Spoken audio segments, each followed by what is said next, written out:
Dust rose in pale swirls behind me as my tires crunched over the gravel road, curling like ghosts in the rearview mirror, remnants of the city stress I'd just escaped. Ahead, my cabin, more like a handcrafted luxury lodge, waited against a backdrop of towering pines and a silence so deep it felt sacred.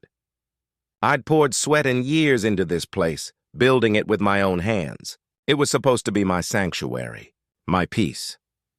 Except peace isn't exactly guaranteed when your next-door neighbor is Karen. I hadn't even shifted the truck into park before I saw her. Tight curls, tighter lips, a clipboard clutched like it was a weapon. She was striding across the gravel like she was leading a battalion. "You can't park there," she snapped, before I'd even opened the door. Still wearing my road trip sunglasses, I forced a smile. "Good to see you, too. Haven't even unpacked yet."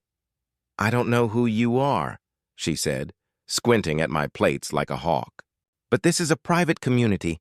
We have rules." "I know," I replied, slinging a duffel over my shoulder. "I wrote most of them.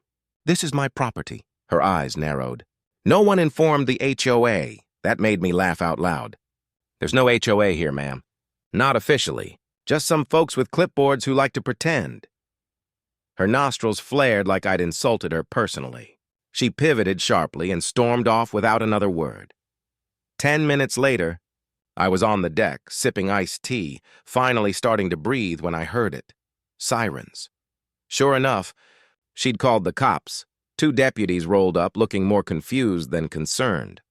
I raised my glass from the porch. "Evening, boys. Everything okay?" Yeah," the younger one said slowly. "We got a call about trespassing and unauthorized lodging." I tilted my head toward Karen's house. "Let me guess. Curly Sue over there?" The older deputy sighed. "She's persistent." I handed them a folder. Deed, surveyor's map, ownership documents. Not just for the cabin, but for all 180 acres surrounding it. Including the land Karen's overpriced cottage sat on. The deputy's eyes went wide. "She said this was her land," the younger one mumbled. "Nope," I said. "Her plot's on a 99-year lease. Guess from who?" They glanced at each other. Bingo. Across the road, Karen stood with her arms folded, glaring holes through me. I waved at her again, this time with a bigger grin. She had no idea who she was dealing with. The deputies left soon after with a few apologies and a half-hearted promise to smooth things over. Karen lingered at the edge of her gravel driveway, arms folded so tightly she looked like a pretzel wrapped around a grudge. I decided to give her time to stew in the truth. It's not every day you find out the man you tried to report owns the ground under your feet. But Karen wasn't the stewing type.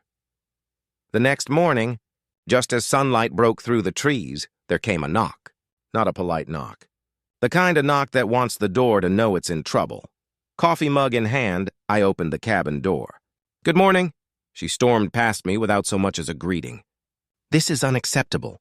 You can't just show up and take over." "Excuse me?" "This cabin," she said, gesturing at it like it had personally offended her. "This whole thing, it's out of code. You can't build something like this without HOA approval of the architectural plans." I nearly choked on my coffee. "There is no official HOA," I reminded her. "There's just a handful of you playing pretend." "We have meetings," she shot back. "You have potlucks and complaints," I said. She ignored me and began circling the cabin like a self-appointed inspector. "The deck is too wide. There's no gravel border. And that roof color, taupe, isn't on the approved palette." I chuckled. "Karen, this is my land." "There's no approval process for anything I do here. In fact, you might want to check your own lease terms. You violate a few clauses." Her mouth dropped open. "What?" I let a lot slide when I bought the land and converted those lots into long leases. "But you've built a fence 6 feet outside your boundary, and your so-called decorative pond, technically on county-managed wetland. Also mine." "You're bluffing." I pulled out my phone and opened the PDF of her lease with all the areas clearly marked. "You can double-check or I can call my lawyer." "Your choice." She went silent. Then her expression shifted, from righteous fury to carefully disguised panic. "You think you're untouchable because you own some land?" "No," I said, stepping closer. "I'm untouchable because I've tolerated this HOA fantasy for 2 years, and you just tried to have me arrested on my own property." That ends now." She turned without a word, storming off, but not before muttering something about a formal complaint. "Good luck with that," I called after her. "When you own the county, the complaints come to you." 2 days of silence. That's all I got. Then came the flyers, posted on trees, mailboxes, even pinned to my gate. Each one printed in bold red ink like a horror movie title. Warning: unauthorized development in our neighborhood. Below it, a grainy photo of my cabin, clearly taken from the bushes. I guess Karen fancied herself a private investigator now. She even scheduled a community meeting at her house that evening, printed right there on the flyer. Normally, I don't show up to public tantrums, but this one was technically happening on my property. The same land I let her lease for rent so low it'd make a slumlord cry. Seemed like the perfect time for a little neighborly outreach. As the sun dipped low, I walked over. Fresh-baked cornbread in one hand, lease documents in the other. Gotta keep it civil, right? Karen was already mid-rant when I stepped onto her porch. A half-dozen people sat in folding chairs. Some looked bored, a few looked embarrassed. But Karen was in full performance mode. "And if we don't take action now," she thundered, "this so-called land baron will turn our peaceful community into a backwoods Vegas." "Evening, folks," I said casually. The porch went silent. Karen's smile flickered out. "You weren't invited," she hissed. I held up the lease agreement. "Didn't realize I needed permission to visit my own land." "Please, go on." "I'm curious what Vegas empire I'm supposedly building." She lunged to snatch the papers, but I pulled them back. "Nope, these are for show and tell." Turning to the others, I said, "Let me clarify a few things. I bought this land fair and square, all of it, including the common areas, road access, and yes, the very ground we're standing on. And I've been generous, very generous, not enforcing the lease violations most of you have racked up." Murmurs spread. "Second," I continued, "I have zero interest in developing anything. That cabin? It's mine. I built it to get away from people like Karen." "Lies," she screeched. "He's planning rentals, parties, a helicopter pad." Someone in the back snorted. "I hike," I said flatly. "I birdwatch. I read. I sleep." "If that's too loud for you, I recommend earplugs." A man raised his hand hesitantly. "Wait, you own the road too?" "Yep," I said. "Easements are in my name." Karen's face turned pale. That's when it clicked for everyone else. The power dynamic had just shifted. She wasn't their protector. She was just the loudest voice in the room. And now she was loud and wrong. I thanked them for their time and walked off, leaving Karen speechless on her own porch. People who shout the loudest rarely bother reading the fine print. I figured after her meeting imploded, Karen would back off, maybe take up knitting or silence. But no. She went nuclear.